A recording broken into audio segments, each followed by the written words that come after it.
lived a woman who dared to challenge the empire's most sacred rule, that power belonged only to men. Her name was Agrippina the Younger, a name spoken in awe, fear, and fascination. This is not merely a story of a woman, it is the story of an empire, of loyalty and betrayal, of ambition that could shake the throne itself. Rome in the 1st century after Christ was a place of dazzling beauty and hidden cruelty. The grand temples, the roaring arenas, and the golden palaces concealed a darker truth, a world where survival depended on wit more than strength. Behind the parades and festivals, every noble family fought an invisible war for influence. In that world, even a smile could be a weapon. Agrippina was born in 15 AD into the mighty Julio-Claudian dynasty, the bloodline of emperors. Her father, Germanicus, was beloved by the people, a general whose victories stretched Rome's borders and whose name inspired loyalty across the empire. Her mother, Agrippina the Elder, was known for her courage and integrity, a Roman woman who dared to speak truth to power. But in Rome, greatness attracted jealousy like a flame attracts moths. When Agrippina was still a child, tragedy struck. Her father died mysteriously during a campaign in the East. Some whispered of illness, others of betrayal. Soon after, her mother was exiled and later perished in isolation. One by one, her brothers were executed or driven to despair. From these ashes, young Agrippina learned her first and hardest lesson, that power was never given, only taken. She learned to watch, to listen, to calculate. Rome taught her that to survive, one must become stronger than fear itself. As she grew older, her intelligence and commanding presence drew attention. She was not content to fade into the background like so many noble women of her time. Her first marriage, arranged to the powerful senator Gnaeus Domitius Aenobarbus, was a union of politics, not affection. From that marriage, she gave birth to a son, a boy named Lucius Domitius Aenobarbus, known to history as Nero. Even then, Agrippina saw beyond the present. She envisioned a future where her son might rise above all others, perhaps even wear the imperial crown. But fate had a cruel rhythm in Rome. When her brother Caligula became emperor, the empire trembled. At first it seemed a victory for her family, yet Caligula's rule soon turned chaotic. He trusted no one and saw plots everywhere. Agrippina and her sister were accused of conspiracy and sent into exile. For many, exile meant the end, but not for Agrippina. On that lonely island, she waited, watched, and prepared. She knew Rome's tides of power always shifted, and one day the storm would bring her back. That day came in 41 AD, when Caligula was assassinated and his uncle Claudius was made emperor. Claudius, scholarly and cautious, sought stability, and Agrippina offered just that. Returning to Rome, she re-entered the capital not as a fallen noblewoman, but as a survivor reborn. Claudius had already been married several times, but Agrippina's charm, intelligence, and calm authority captured him. Their marriage broke convention. She was his niece, but the Senate approved it for the sake of dynastic unity. Behind that approval, Agrippina saw destiny taking shape. Once empress, Agrippina became a force unseen before in Rome. She attended Senate sessions behind a curtain, advised Claudius in matters of policy, and forged alliances across the empire. Her image appeared on coins beside his, a statement that the empire now had two centers of power. She promoted loyal men into key positions, protected her allies, and gradually positioned her son Nero as Claudius's adopted heir. It was a masterclass in strategy, not through battlefields, but through wisdom, persuasion, and timing. The people admired her composure, the elite feared her precision, and Claudius, despite his intelligence, underestimated her ability to plan ahead. Then, in 54 AD, the emperor fell gravely ill and soon passed away. Rumors spread like wildfire that the banquet before his death had been unlucky, that something he ate had turned against him. History never proved such whispers, but what mattered was what followed. Nero, still a teenager, became the new emperor of Rome, and Agrippina, his mother, stood beside him as the most powerful woman in the known world. In those early years, the empire was stable and prosperous. Agrippina acted as counselor, diplomat, and protector. She guided Nero's first steps as emperor, ensuring that Rome saw continuity, not chaos. Her wisdom and experience kept the Senate calm, the people satisfied, and the army loyal.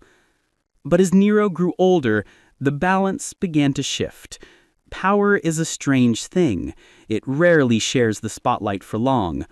The young emperor, surrounded by flatterers, began to see his mother's influence as control.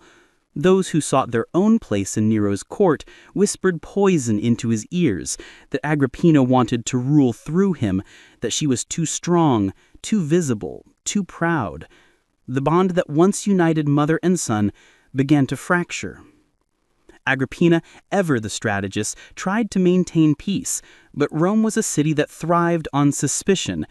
In a place where even emperors feared their own guards, trust was a luxury no one could afford. Eventually, Nero's advisors convinced him that the only way to be free was to step out of his mother's shadow. History records this as one of the darkest moments of Rome's imperial family. Yet even when the storm turned against her, Agrippina did not plead or panic. Her courage remained unbroken. Facing betrayal from the very son she had placed on the throne, she stood as she had lived, with dignity. Her life came to an end, but her legend did not. Centuries later, historians, poets, and artists still spoke of Agrippina not merely as a mother or empress, but as a symbol of intelligence and endurance. In a world ruled by men, she had carved a space for herself with nothing but her mind and determination. She had outlasted emperors, defied expectations, and changed the course of an empire. Her story reminds us that true power is not always written in victories or battles.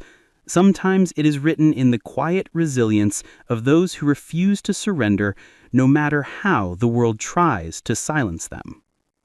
So when we walk through the ruins of Rome, past the broken columns and the faded mosaics, remember the name that history could not erase: Agrippina the Younger.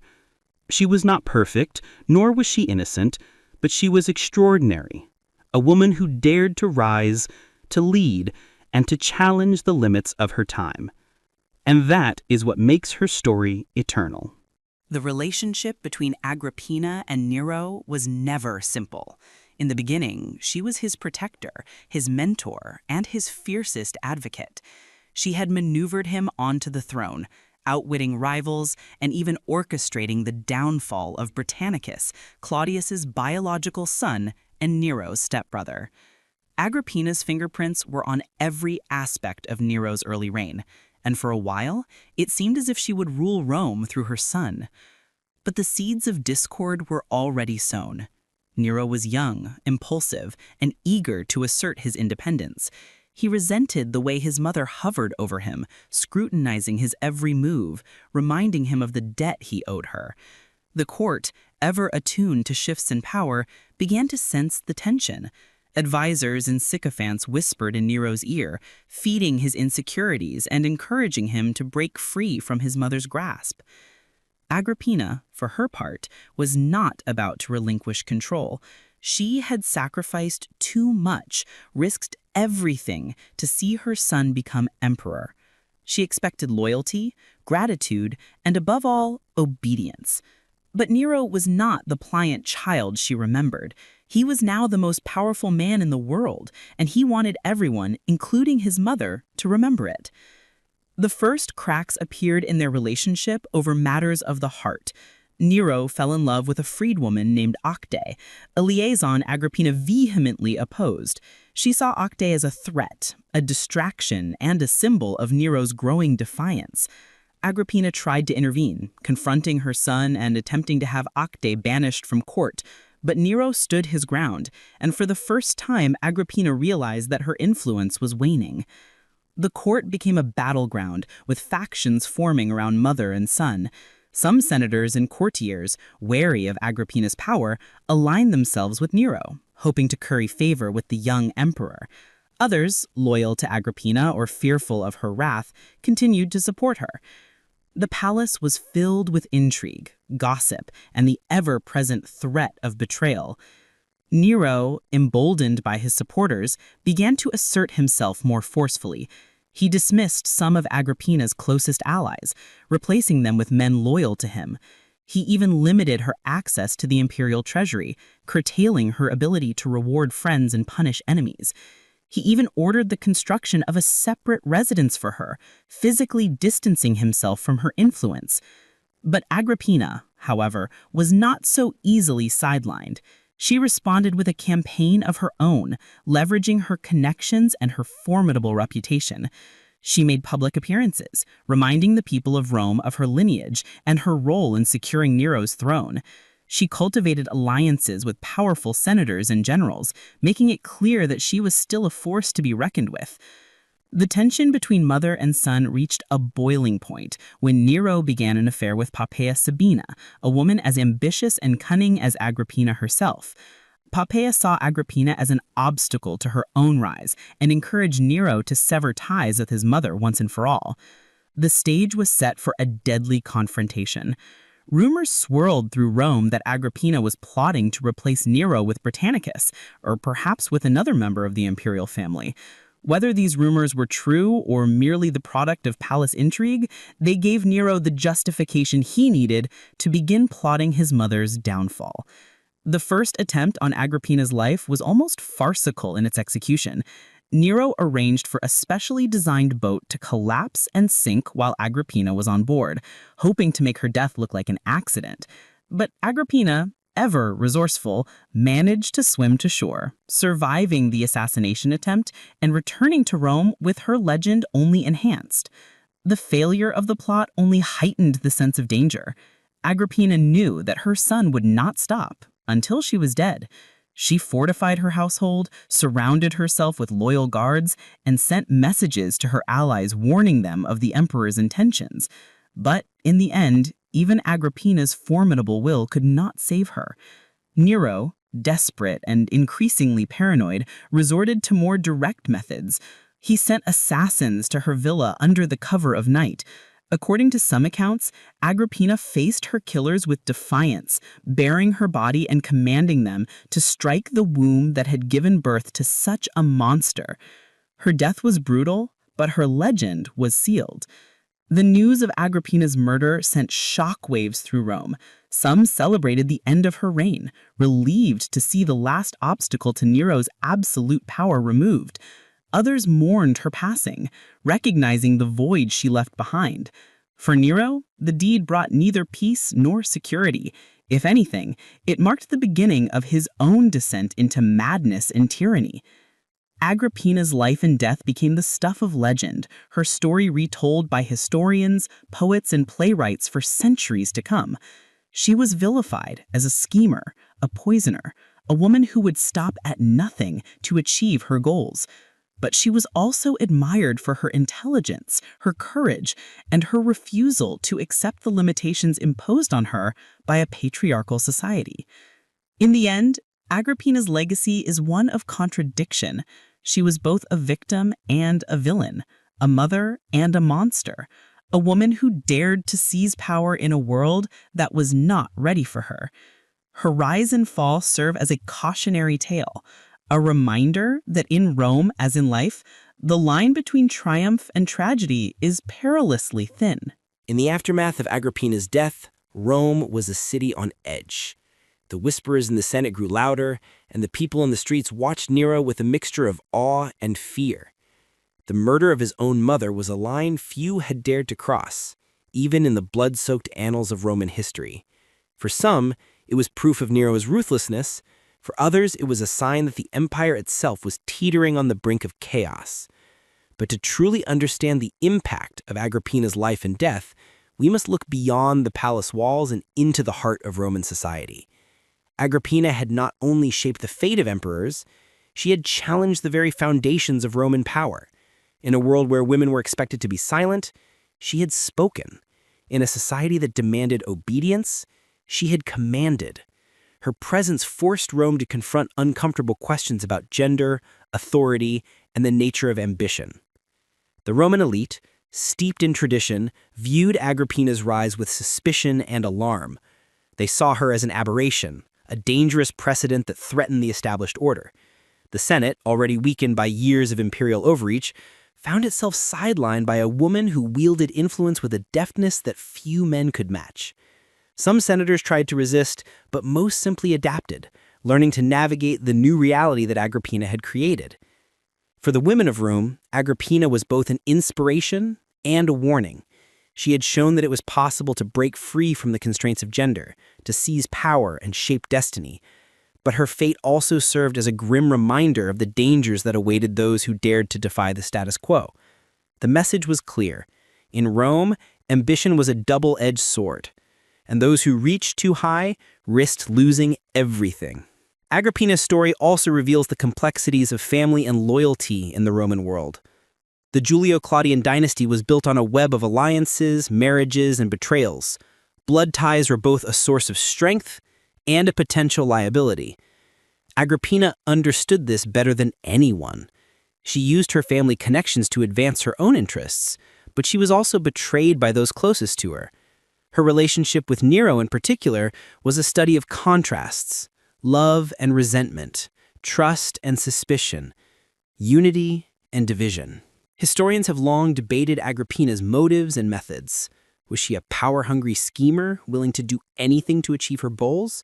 Or was she a survivor, forced to navigate a treacherous world with the tools at her disposal? The truth, as always, lies somewhere in between. Agrippina was a product of her time, shaped by the violence and instability of the Roman court. She learned early on that survival required cunning, adaptability, and a willingness to make hard choices. Her legacy is further complicated by the way she's been portrayed by ancient writers. Tacitus, Suetonius, and Cassius Dio, all men, all products of a patriarchal society, painted Agrippina in the darkest possible light. They accused her of incest, murder, and every imaginable vice, but their accounts are colored by their own biases and agendas. They saw Agrippina not just as a political actor, but as a threat to the very fabric of Roman society. Modern historians have begun to reassess Agrippina's life, looking past the sensationalism and seeking a more nuanced understanding. They recognize her intelligence, her political acumen, and her ability to survive in a world that was stacked against her. They see her not just as a villain, but as a complex figure, one who defied expectations and paid the ultimate price. The contrast between Agrippina and the men who ruled Rome is striking.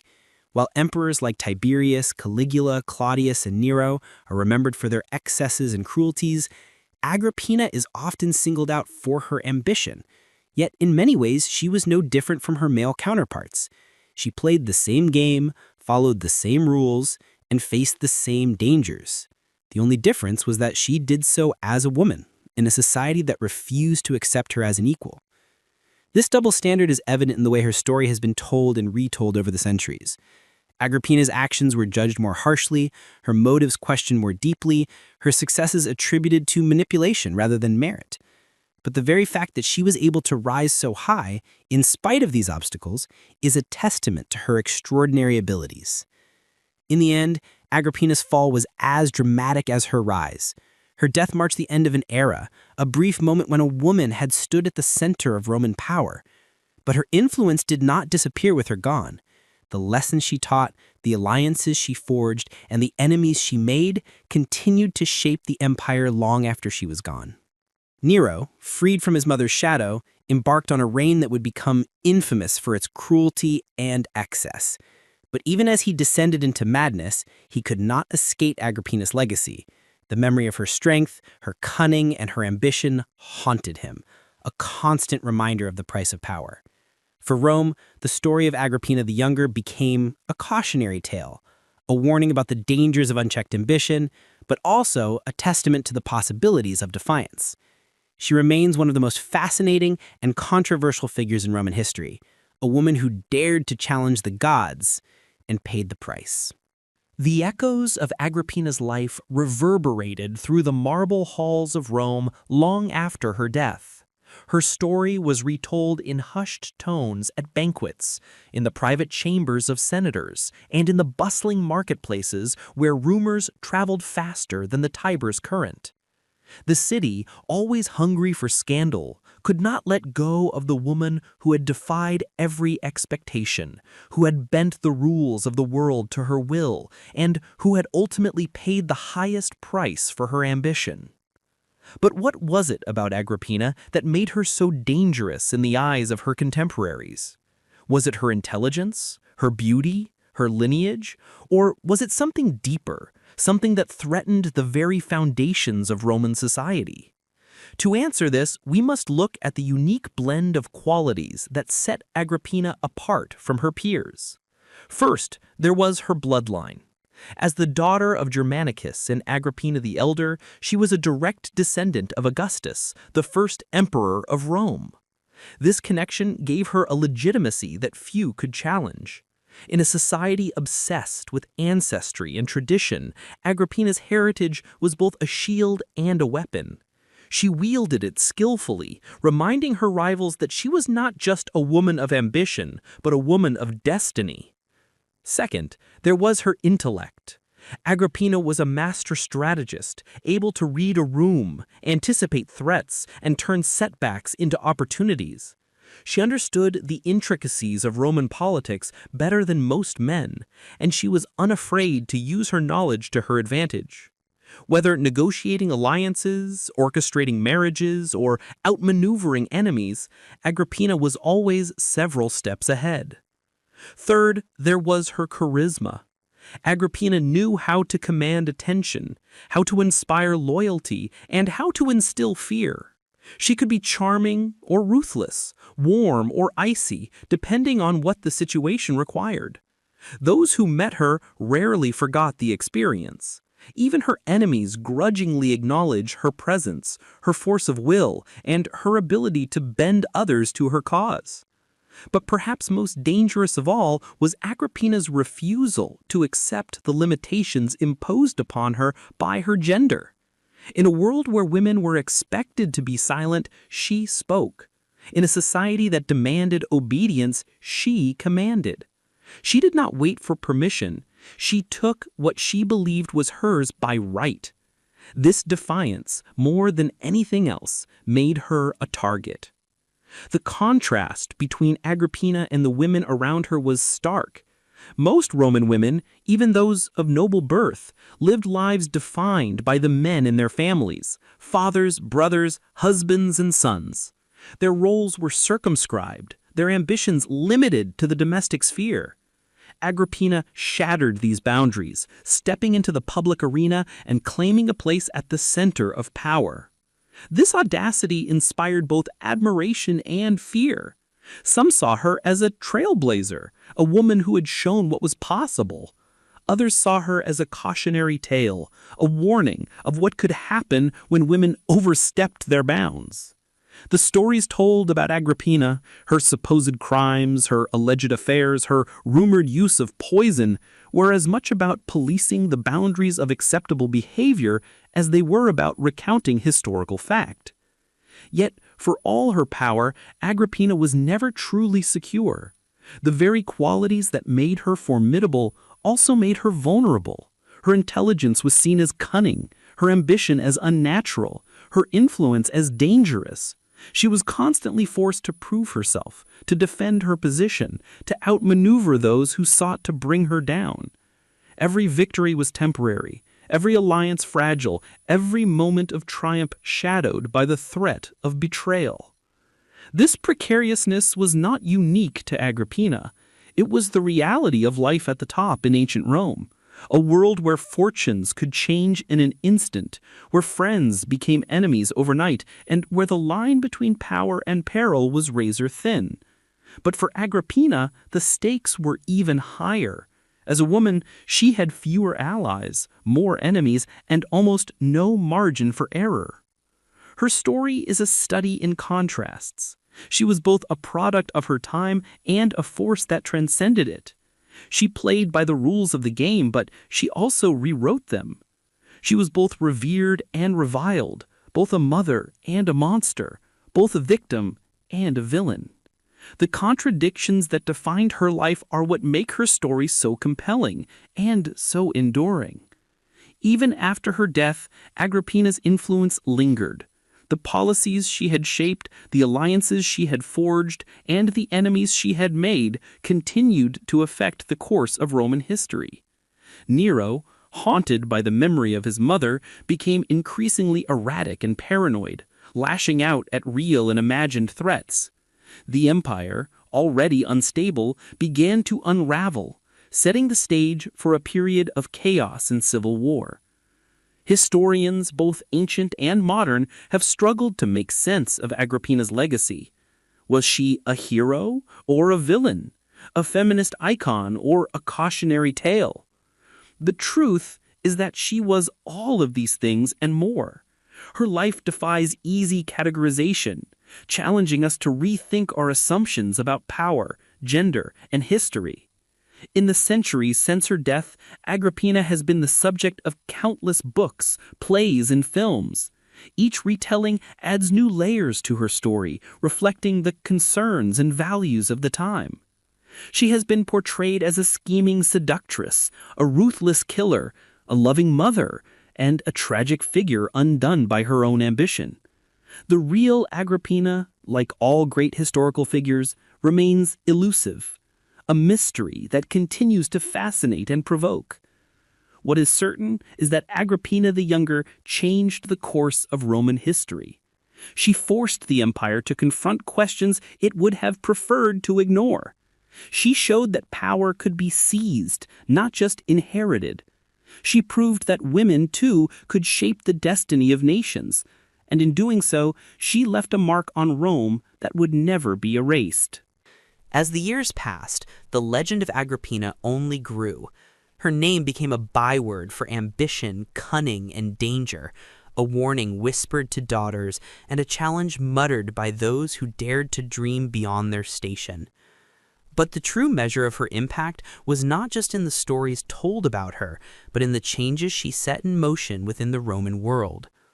After Agrippina's death, Nero's reign spiraled into infamy. Without his mother's guidance, the young emperor's worst impulses flourished. He surrounded himself with flatterers and sycophants, indulged in excess, and ruled with increasing cruelty.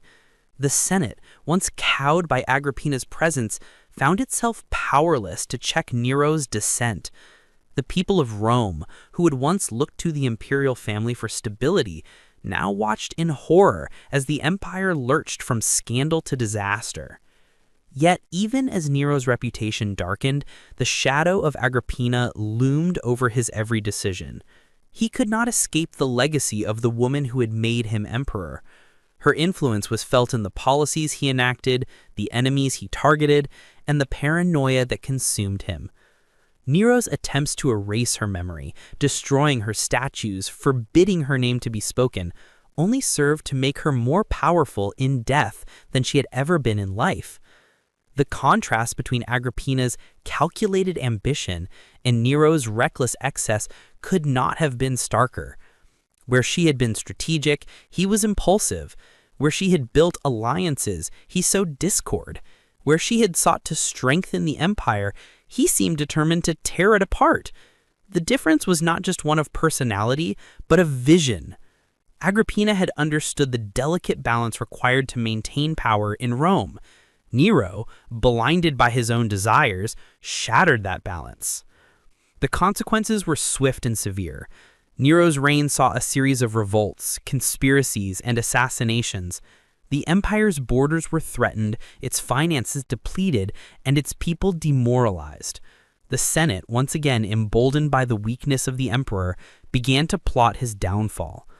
In 68 AD, just 14 years after Agrippina's death, Nero was declared a public enemy and forced to commit suicide.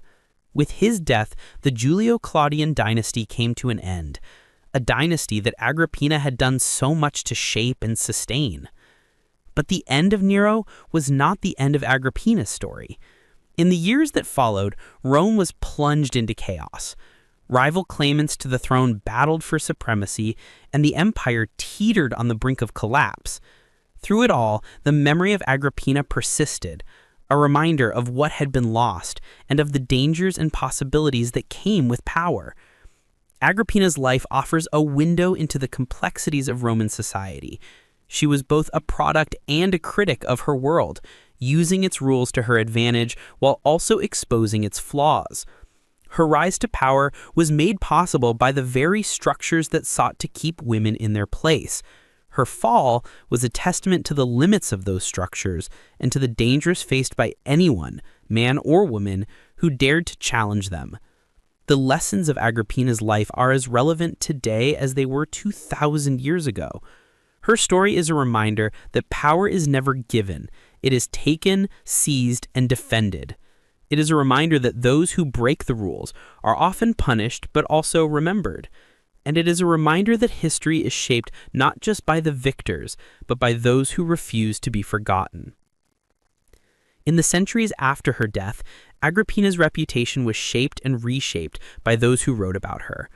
Ancient historians, eager to please their patrons or justify the actions of later emperors, painted her as a monster, a woman who poisoned her husband, seduced her son, and plotted against anyone who stood in her way. These stories, lurid and sensational, became the foundation of her legend. But as modern historians have shown, the truth is far more complex. Agrippina was not the first, nor the last, to use poison or intrigue as tools of survival in the Roman court.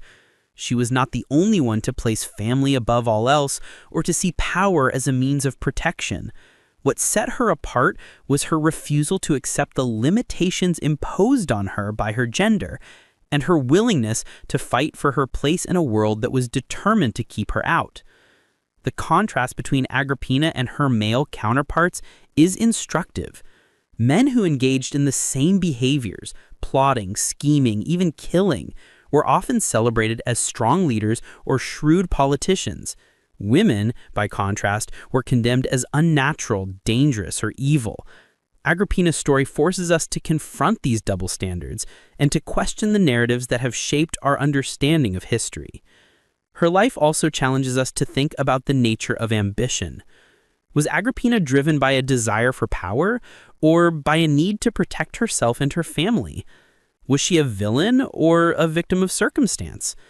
The answer, as always, is complicated. Agrippina was both ruthless and vulnerable, both calculating and passionate. She was shaped by her world, but she also shaped it in turn. In the end, Agrippina's greatest legacy may be the questions she leaves behind. Her story is a puzzle, a riddle that defies easy answers. It is a story of survival, of ambition, of love and betrayal, of triumph and tragedy. It is a story that reminds us that history is not just a record of what happened, but a reflection of who we are and who we aspire to be. The world that Agrippina inhabited was one of spectacle and secrecy, of public rituals and private machinations. To truly grasp her rise and fall, it's essential to understand the environment that shaped her, a city where the boundaries between theater and reality were blurred, and where every gesture, every word could be a weapon or a shield. Rome was a city obsessed with appearances. The imperial family was always on display, their lives a constant performance for the masses. Triumphs, funerals, marriages, and even executions were staged with elaborate ceremony, designed to reinforce the power and legitimacy of the ruling dynasty. Agrippina understood this better than most. She knew that power was not just about what happened behind closed doors, but about how it was perceived by the people. From the moment she returned from exile and married Claudius, Agrippina mastered the art of public image. She appeared at his side during official ceremonies, her presence a reminder of her noble lineage and her connection to Augustus. She commissioned statues and coins bearing her likeness, a bold assertion of her status in a world where women were rarely seen, let alone celebrated. She even adopted the title Augusta, a name that linked her directly to the founder of the empire. But Agrippina's mastery of public image was matched by her skill in the shadows. She cultivated a network of informants, spies, and loyalists who kept her informed of every plot and intrigue within the palace. She rewarded those who served her and punished those who betrayed her, creating an atmosphere of loyalty and fear. Her ability to anticipate threats and neutralize rivals was legendary, and it kept her one step ahead of her enemies, at least for a time. The contrast between Agrippina's public and private personas was striking. In public, she was the dutiful wife, the loving mother, the embodiment of Roman virtue. In private, she was a strategist, a negotiator, and, when necessary, a ruthless adversary. This duality was both her greatest strength and her greatest vulnerability. It allowed her to navigate the treacherous waters of Roman politics, but it also made her a target for those who resented her power. The palace itself was a microcosm of the empire, a place where alliances were forged and broken, where secrets were currency, and where survival depended on one's ability to read the ever-shifting tides of favor and suspicion. Agrippina thrived in this environment, using her intelligence and intuition to outmaneuver her rivals. But the very skills that had brought her to the pinnacle of power also made her enemies, and the list of those who wished her harm grew longer with each passing year. One of Agrippina's most significant achievements was her ability to manipulate the succession. By ensuring that Nero was adopted by Claudius and named his heir, she secured her own position and set the stage for her son's rise to power. This was no small feat in a world where the line of succession was often determined by violence and intrigue. Agrippina's success in this arena was a testament to her political acumen and her understanding of the dynamics of power. Yet the very act of placing Nero on the throne sowed the seeds of her own downfall.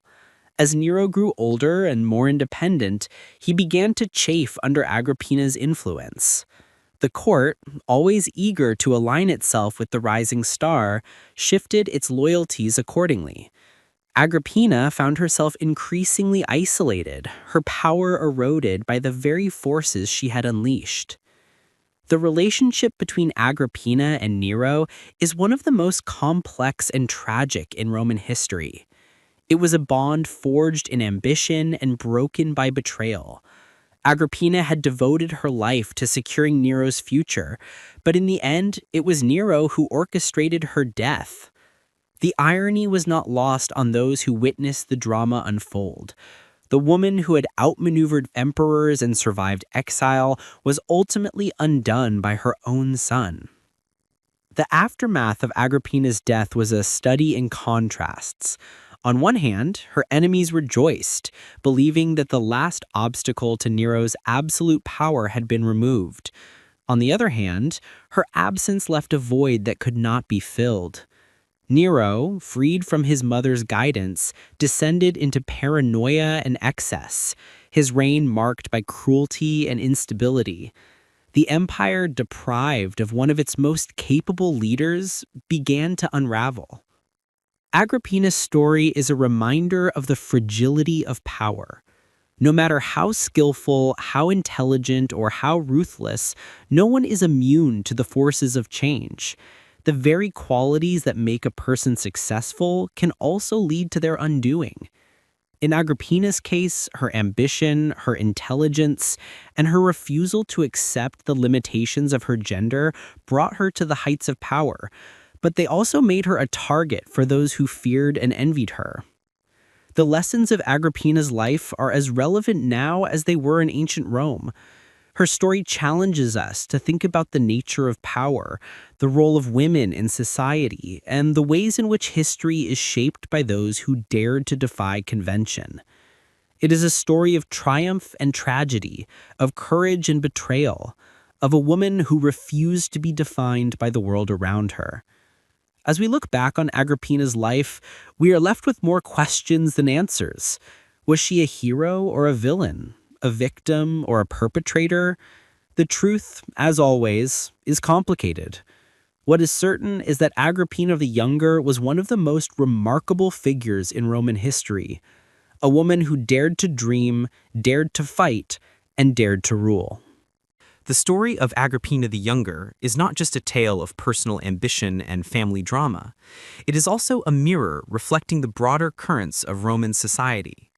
Her life intersected with some of the most significant events and personalities of her era, and her actions had consequences that rippled far beyond the palace walls. To understand her fully, we must place her within the context of the empire she helped shape and the world she left behind. Rome in the 1st century AD was a city in flux.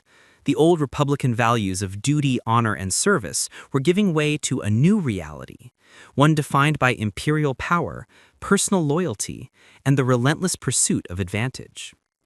The Senate, once the heart of Roman government, had become little more than a rubber stamp for the emperor's wishes. The people, once the backbone of the republic, were now spectators in a drama they could barely influence. In this environment, the imperial family became the focal point of political life. Their triumphs and tragedies, their alliances and betrayals, were the stuff of public fascination and private anxiety. Agrippina understood this dynamic better than most. She knew that the fate of the empire often hinged on the personal relationships and private decisions of those at the top.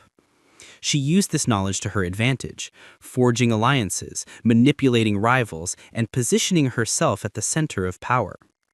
But Agrippina's influence was not limited to the political sphere. She was also a patron of the arts, a supporter of religious institutions, and a benefactor of the people. She used her wealth and status to sponsor public works, endow temples, and support the careers of poets, artists, and philosophers. In doing so, she helped to shape the cultural landscape of Rome, leaving a legacy that endured long after her death. Her role as a mother was equally complex. Agrippina's relationship with Nero has been the subject of endless speculation and debate.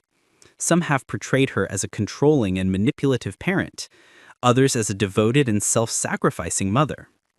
The truth, as always, is more nuanced. Agrippina was fiercely protective of her son, but she was also ambitious for him and for herself. She saw in Nero the fulfillment of her own dreams, and she was willing to do whatever it took to secure his future. This duality of love and ambition, of protection and control, defined Agrippina's approach to motherhood. She was both a nurturer and a strategist, both a caregiver and a competitor. Her relationship with Nero was marked by moments of genuine affection, but also by episodes of conflict and betrayal. In the end, it was this complex bond that proved to be her undoing. The contrast between Agrippina and the other women of her time is striking. While most Roman women were confined to the domestic sphere, Agrippina moved freely in the corridors of power. She attended meetings of the Senate, participated in diplomatic negotiations, and even appeared on coins and public monuments. Her visibility was unprecedented, and it challenged the traditional roles assigned to women in Roman society. This visibility came at a cost. Agrippina was constantly under scrutiny, her every action analyzed and criticized by those who resented her power. She was accused of everything from incest to witchcraft, her reputation smeared by rumors and innuendo. Yet, she refused to be silenced. She fought back against her detractors, using her intelligence and charisma to win allies and outmaneuver her enemies. Agrippina's story is also a testament to the power of narrative. The way she has been remembered, by ancient historians, by later writers, by modern scholars, has shaped our understanding of her life and legacy. The stories told about her have often reflected the anxieties and prejudices of the times in which they were written. In some accounts, she is a villain. in others a victim, in still others a feminist icon ahead of her time. The truth is that Agrippina was all of these things and more. She was a woman of extraordinary talent and ambition, a survivor in a world that was stacked against her, and a figure whose life continues to fascinate and inspire. Her story challenges us to think critically about the ways in which history is written, and about the forces that shape our perceptions of the past. In the end, Agrippina's greatest achievement may have been her refusal to accept the limitations imposed on her by her society. She dared to dream of a different world, one in which women could wield power and shape destiny. She fought for her place at the table, and she paid the price for her defiance. But in doing so, she left a legacy that endures to this day. The rise and fall of Agrippina the Younger is a story of ambition and betrayal, of love and loss, of triumph and tragedy. It is a story that reminds us of the fragility of power, the dangers of unchecked ambition, and the enduring strength of those who refuse to be defined by the world around them. It is a story that continues to resonate centuries after her death, because it speaks to the universal human experience, the desire to be seen, to be heard, and to make a difference. The legacy of Agrippina the Younger did not end with her death, nor was it confined to the pages of ancient history. Her influence rippled outward, shaping the destinies of those who came after her, and leaving an indelible mark on the Roman Empire. In the years following her assassination, the empire would face turmoil, uncertainty, and transformation, yet the lessons of her life would echo through every crisis and every change. After Nero's suicide, Rome plunged into the chaos of the Year of the Four Emperors. The imperial throne, once secured by Agrippina's careful maneuvering, became a prize for which generals and senators fought with swords and schemes. The empire teetered on the edge of collapse, and the memory of Agrippina's political acumen seemed almost nostalgic in comparison to the brutality and incompetence that followed. Her ability to maintain a delicate balance of power, to anticipate threats and forge alliances, was sorely missed. Yet, even as new rulers rose and fell, Agrippina's story was invoked by those who sought to understand the perils of ambition and the costs of power. Her name became shorthand for both the dangers and the possibilities of female influence. Some empresses who followed, like Julia Domna and Platina, would draw inspiration from her example, navigating the treacherous waters of Roman politics with their own blend of intelligence and resolve. Others would be compared to her as a warning, their ambitions checked by the specter of Agrippina's fate. The cultural impact of Agrippina's life extended far beyond the political sphere. In literature, art, and drama, she became a symbol of the complexities of power and the ambiguities of morality. Ancient playwrights and poets mined her story for themes of betrayal, maternal love, and the corrupting influence of ambition. Her image appeared in mosaics, frescoes, and sculptures, sometimes as a villain, sometimes as a tragic heroine. Each generation reinterpreted her legacy, finding in her story a reflection of its own hopes and fears. The fascination with Agrippina was not limited to the ancient world. In the centuries that followed, her life would be revisited by Renaissance humanists, Enlightenment philosophers, and modern historians. Each era brought its own perspective, its own questions, and its own judgments. Some saw her as a proto-feminist, a woman who challenged the patriarchy and paid the price.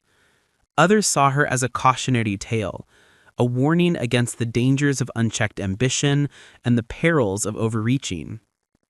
What is undeniable is that Agrippina's story has endured because it speaks to universal themes: the struggle for power, the complexities of family, the tension between public image and private reality.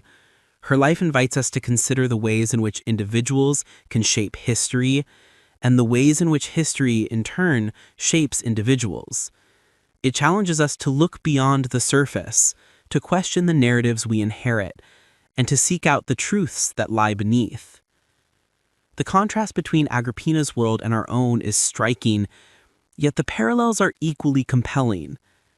The challenges she faced, navigating a male-dominated society, balancing personal ambition with public responsibility, surviving in a world of shifting alliances and constant danger are challenges that resonate across time and culture. Her story reminds us that the pursuit of power is never simple, and that those who seek it must be prepared to pay a heavy price. Agrippina's life also offers a window into the lives of women in ancient Rome. While she was exceptional in many ways, her experiences were shaped by the same forces that affected all Roman women: patriarchy, tradition, and the ever-present threat of violence. Her ability to rise above these constraints, even temporarily, is a testament to her extraordinary will and resourcefulness. Yet her ultimate fate is a sobering reminder of the limits imposed by her society. In the end, Agrippina's story is not just about one woman's rise and fall. It is about the possibilities and perils of ambition, the costs of defiance, and the enduring struggle for agency in a world that seeks to deny it. It is a story that invites us to reflect on our own lives, our own choices, and our own place in the world. As we look back on the life of Agrippina the Younger, we are reminded that history is not a simple tale of heroes and villains, winners and losers. It is a tapestry of human experience, woven from the threads of ambition, love, betrayal, and hope. Agrippina's story is one of the brightest and most complex threads in that tapestry, a reminder of the power of individuals to shape their own destinies and the destinies of those around them. As the centuries passed, Agrippina's story continued to evolve, shaped by the pens of historians, the imaginations of artists, and the changing values of society. Each retelling added new layers, new interpretations, and new questions. Was she a monster or a martyr, a manipulator or a mother? The ambiguity of her legacy became part of her enduring fascination, ensuring that her name would never be forgotten. In the ancient world, the memory of Agrippina was kept alive by those who wrote the histories of Rome. Tacitus, Suetonius, and Cassius Dio all devoted pages to her life, their accounts colored by the politics and prejudices of their own times. They painted her as a schemer, a poisoner, a woman who wielded power with a cold and calculating hand. Yet, even in their condemnations, there is a grudging respect for her intelligence and her ability to survive in a world that was hostile to women of ambition. The stories told by these ancient historians were not just records of events, they were also tools of persuasion, designed to shape the way future generations would remember Agrippina and her era. By casting her as a cautionary tale, they reinforced the values of their own society, values that prized male authority and viewed female power with suspicion. Yet in doing so, they also preserved the memory of a woman who had dared to challenge those very values, ensuring that her story would continue to provoke debate and reflection. In the Middle Ages, Agrippina's legend faded somewhat, overshadowed by the rise of Christianity and the changing priorities of European society. Yet she was never entirely forgotten. Her name appeared in chronicles and genealogies, a reminder of the turbulent days of the early empire. In the Renaissance, as scholars rediscovered the texts of antiquity, Agrippina's story was revived, her life examined anew by writers and thinkers eager to understand the complexities of the ancient world. The Enlightenment brought a new perspective as philosophers and historians began to question the biases of their sources and seek a more balanced view of the past. Agrippina was no longer seen solely as a villain. She became a subject of curiosity, a figure whose actions could be analyzed and understood in the context of her time. The rise of feminism in the 19th and 20th centuries added yet another layer, as scholars and activists looked to Agrippina as an early example of a woman who had fought for power in a male-dominated world. In art and literature, Agrippina's image was equally complex. She appeared in plays and operas, novels and paintings, her character shifting to reflect the concerns and interests of each new generation. Sometimes she was a tragic heroine, undone by her own ambition and the treachery of those around her. Sometimes she was a villain, a symbol of the dangers of female power. Always she was a figure of fascination, a woman who refused to be confined by the expectations of her society. The enduring appeal of Agrippina's story lies in its contradictions. She was both a product of her time and a force that transcended it. She played by the rules of the Roman court, but she also rewrote them. She was both revered and reviled, both a mother and a monster, both a victim and a villain. These contradictions make her story endlessly compelling, inviting us to look beyond